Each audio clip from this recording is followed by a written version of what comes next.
যতই যাই বলি না কেন, বাস্তবতা এটাই যে বাসার খাবারের চাইতে বেস্ট পৃথিবী আর কোথাও কোনো জায়গায় হতে পারে না। যতই অমৃত দেওয়া হোক না কেন, সেই মায়ের হাতে রান্নাই আমাদের জন্য অমৃত।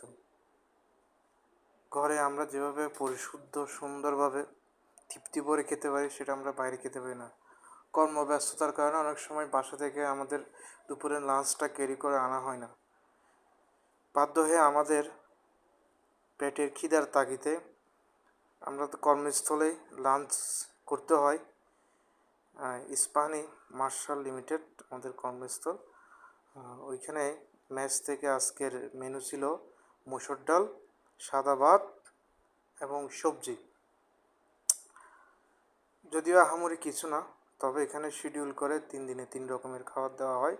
সপ্তাহে 6 দিন খাই, একদিন মাছ, একদিন মাংস, একদিন সবজি। তো আজকে শিডিউল অনুযায়ী সবজি দিয়েই খাওয়া হবে।